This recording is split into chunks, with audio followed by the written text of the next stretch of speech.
So Dimity is an Australian activist. She's a research and PhD candidate, and she's an advocate for a world free of nuclear weapons.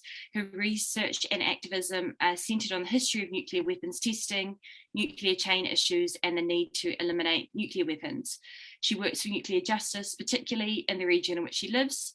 And Dimity was the co-founder and continues to be a campaigner and active Australian board member of the International Campaign to Abolish Nuclear Weapons, so ICAN. Over to you, Dimity. Thank you so much. I'm just going to share my screen, see if I can, so that I can throw you some slides today as well. But thank you so much, Lucy, for that. That's wonderful. And good evening. I would first like to acknowledge that I'm speaking tonight from the Naarm in Melbourne on the lands of the Wurundjeri people. And I pay my respects to the elders past and present and to the elders across the country and across the Pacific who are joining us here tonight. I would also like to acknowledge this sorry anniversary, as Lucy did, that we're marking this day. 76 years after that atomic bomb was dropped on the city of Nagasaki, that devastation of that bombing and the one just 3 days earlier on the city of Hiroshima is still being felt today. Those weapons were unleashed a great harm on the people of Japan, but it also marked the beginning of a nuclear era that still harms us all today. So we pay our respects to the Hibakusha, the survivors of those bombings who have helped lead our world to where we are today, not just nuclear free just yet, but having achieved a prohibition of nuclear weapons in international law. That's a lot in itself. Thank you so much, Lucy, for facilitating this band school for us. It is so wonderful to have a session shared with our friends across the ditch, especially those who know how to stand up and sign up to that nuclear ban. And thanks to my fellow band school mates, these two other women who I admire so very much, Ioane and Marianne.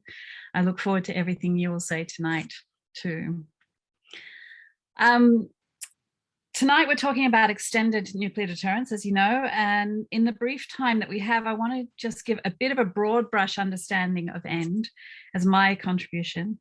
Our friends in Aotearoa and others across the Pacific who have stood up to the US, as Lucy points out, on nuclear issues in the past, often look at us and they wonder why we've become so embroiled in the myth of protection under a US nuclear umbrella. The deliberate undermining of the negotiation processes by Australia towards the TPNW exposed a sycophantic behaviour of our country under the new US nuclear policies. The failure of Australia to join 10 other regional nations to sign and ratify the TPNW is another pointed reminder of how these things are embroiled in our politics. These things are very convoluted and involved, and we don't really have that much time to get into the depth to the complex political psychology and strategic thinking of the Australian alliance politic tonight. But END itself has become a real battleground for those of us who are working towards nuclear abolition and supporting the work of the international community through the Treaty on the Prohibition of Nuclear Weapons. So let's take a couple of minutes just to understand extended nuclear deterrence, or END. About 6 years ago, while I was trying to understand why the Australian government was dragging their heels to come to the table on the international work towards a nuclear ban, I did a thesis, as one does, apparently, looking into the emergence of END in Australian defence policies. I was really baffled by repeated claims like this one from Julie Bishop, then the Minister for Foreign Affairs. What she said was, "That is why under successive governments, Australia has long and actively supported nuclear disarmament and non-proliferation and worked tirelessly towards the goal for a world free of nuclear weapons. But the stark reality today remains that as long as nuclear weapons exist, many countries, including Australia, will continue to rely on nuclear deterrence to help prevent nuclear attack and coercion."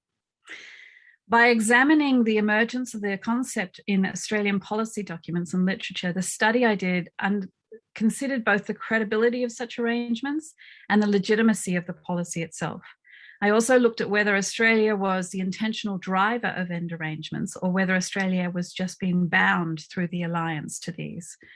But the first thing I wanted to do was to gain a better understanding of the conceptual issues, what deterrence is and how it acts in both nuclear deterrence and extended nuclear deterrence, because each of these things is kind of different.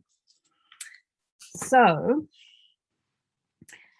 this is a little reminder of the mindset of deterrence from one of the well-known deterrence theorists of days gone by. So ponder that while I run you through this next bit.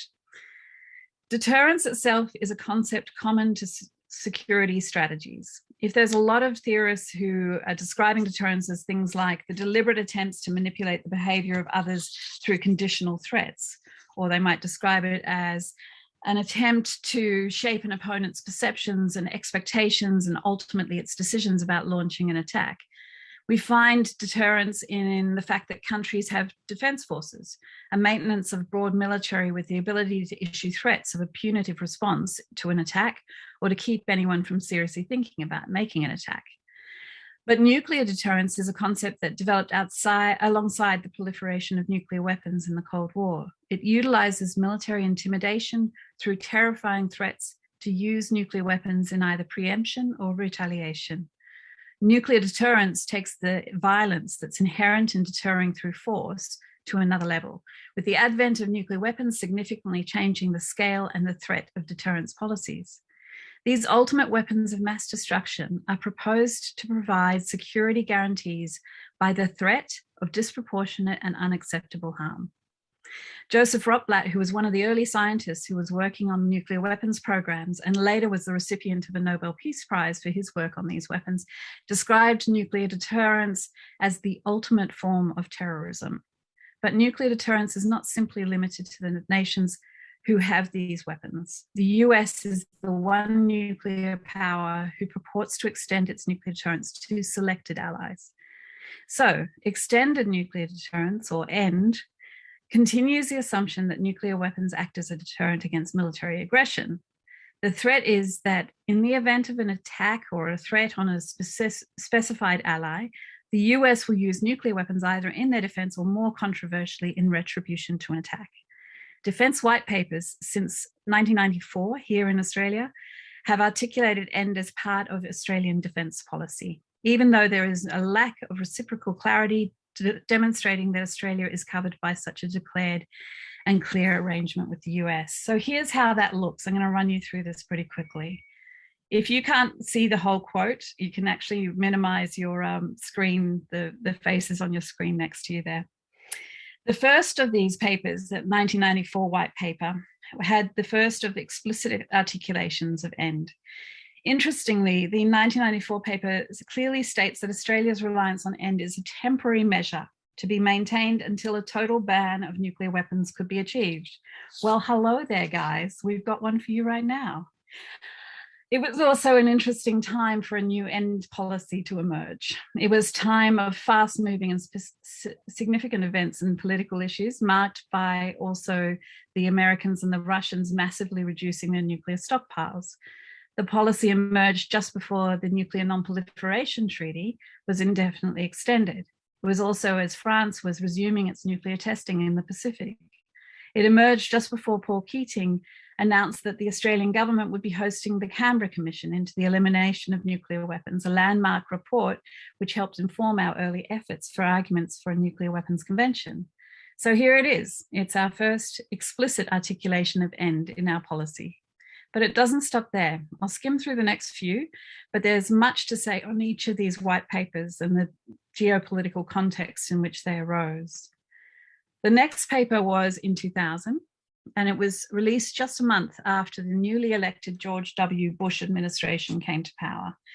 Within a year of this paper's release, the Howard government had invoked the ANZUS Treaty and joined the Coalition of the Willing, alongside the Bush regime, and had gone to war against Afghanistan in retaliation, so to speak, for the terrorist attacks committed against America. The deployments to that war are only just ending now. In 2003, the same government expanded their nuclear posture to join invasions against Iraq, ostensibly justified as stopping the Saddam Hussein regime from obtaining and using nuclear and other weapons of mass destruction. So the cognitive dissidence is continuing. In 2009, the Rudd-led government produced what Richard Tanter described as a much more explicit and elaborate rationale for reliance on nuclear assurances than ever before. And again, you see the language is pretty aggressive in that. In the 2013 Defence White Paper, there was a considerably more circumspect in language and in scope. And it's interesting to note that Australia was at the time recently appointed to the UN Security Council. So there was a little bit more care perhaps in the language at that time. But it was also a year in which we saw 3 prime ministers. So it was a very political paper. This is the last Defence White Paper that we have so far. It was released under Malcolm Turnbull, and it shows another shift. Julie Bishop was at this time the foreign minister, so we all know what she was thinking about extended nuclear deterrence at that time.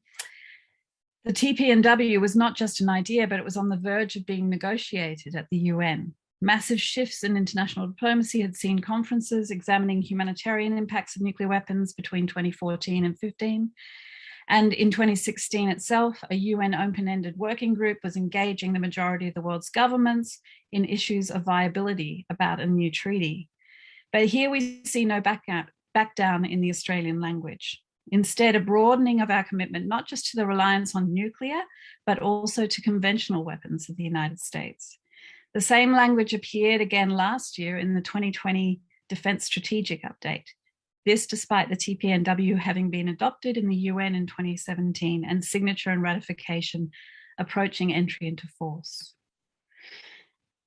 But while we were even beginning the negotiations for the TPNW, for those of you who've been following along and having fun with us in this whole process, you may remember that the US, the UK and France and Australian official representatives started picketing outside the new negotiation rooms at the UN. This is what Nikki Haley, the leader of this little picket line, stated at the time when she said, "We cannot honestly say that we can protect our people by allowing the bad actors to have them and those of us who are good trying to keep the peace and safety not to have them."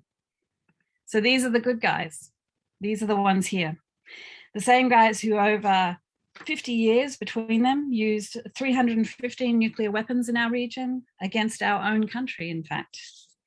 For us here in the Pacific, the nuclear weapons threats have never been theoretical. They have been used repeatedly.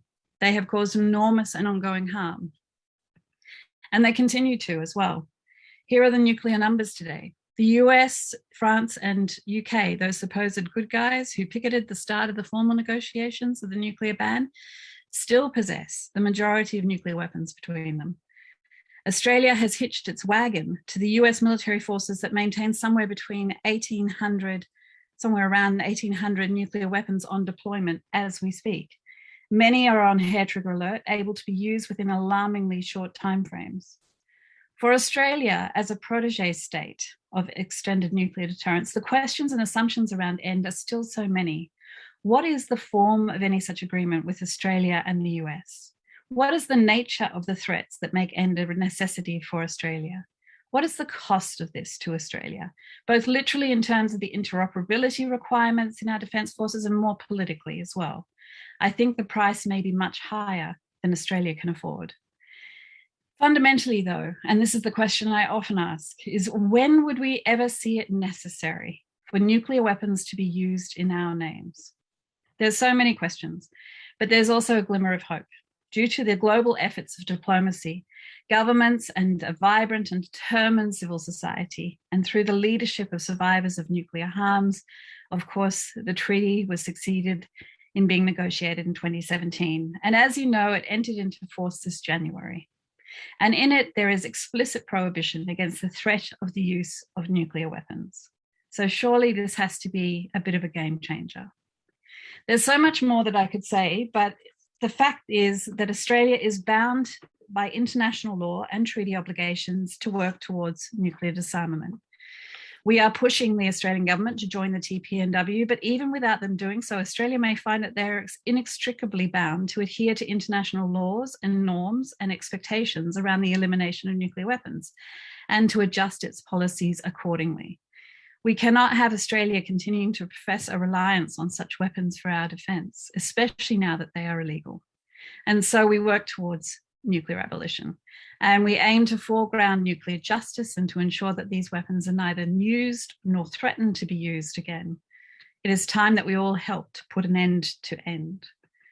And for those of you who want a little bit more, I would recommend having a look at our 2018 report, 19 report, Choosing Humanity, which you can find on our website. Or there's a very interesting essay, in-depth essay on the Nautilus Institute website as well. So that's my contribution to tonight. I hope that that wasn't too overwhelming for you all. Thank you so much for listening.